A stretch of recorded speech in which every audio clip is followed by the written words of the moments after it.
Hello friends, வணக்கம் and welcome to சஞ்சயம்மா சமையல். இன்றைக்கி ரொம்ப சீக்கிரமாக செய்யக்கூடிய ஒரு மீல் மேக்கர் கிரேவி எப்படி பண்ணுறதுன்னு பார்க்க போகிறோம்.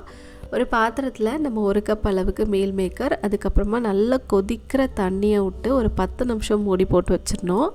10 நிமிஷத்துக்கு அப்புறமா இந்த மாதிரி நல்லா அந்த தண்ணி ஆறுனதுக்கப்புறமா பிழிஞ்சு எடுத்து வச்சுக்கோங்க.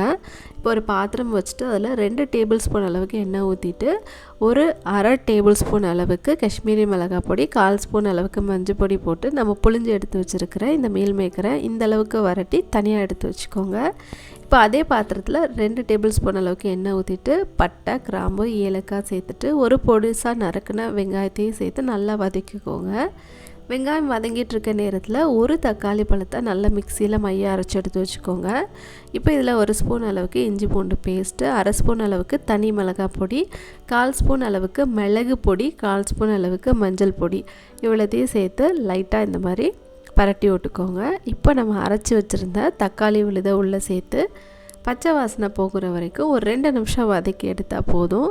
இப்போ இது கூட நம்ம வீட்டிலலாம் அரைச்சி வச்சுருப்போம் இல்லையா குழம்பு மிளகாய் பொடி, அது 2 டேபிள் ஸ்பூன் அளவுக்கு சேர்த்துக்கோங்க.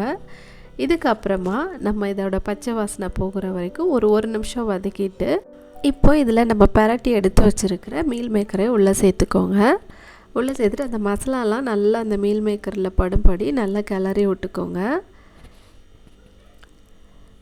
இந்த அளவுக்கு கலர்னதுக்கப்புறமா இப்போ இந்த கிரேவிக்கு தேவையான அளவுக்கு நம்ம உப்பு சேர்த்துக்கலாம். உப்பு சேர்த்துட்டு இதுக்கு தேவையான அளவு தண்ணி சேர்த்துக்கோங்க. எந்த அளவுக்கு உங்களுக்கு கிரேவி வேணுமோ அந்த அளவுக்கு தண்ணி சேர்த்துட்டு கடைசியாக ஒரு 10 நிமிஷம் இதை நல்லா கொதிக்க விட்டுட்டு கொத்தமல்லி இலை சேர்த்து இறக்கணும். அப்படின்னா சூப்பரான கிரேவி ரெடி ஆயிரும். நம்ம செஞ்ச இந்த சைட் டிஷ் பார்த்திங்கன்னா பூரி, சப்பாத்திக்கெலாம் வச்சு சாப்பிட ரொம்ப சூப்பராக இருக்கும். வழக்கமாக செய்கிற சைட் டிஷ்ஷை விட ஒரு நாள் இந்த மாதிரி செஞ்சு பாருங்கள், ரொம்ப சூப்பராக இருக்கும். இந்த வீடியோ உங்களுக்கு பிடிச்சிருக்கும்னு நினைக்கிறேன். என்னோடய சேனலை இன்னும் நீங்கள் சப்ஸ்கிரைப் பண்ணலாம், மறக்காமல் சப்ஸ்கிரைப் பண்ணி பாருங்கள். இவ்வளோ நேரம் இந்த வீடியோவை பொறுமையாக பார்த்ததுக்கு நன்றி.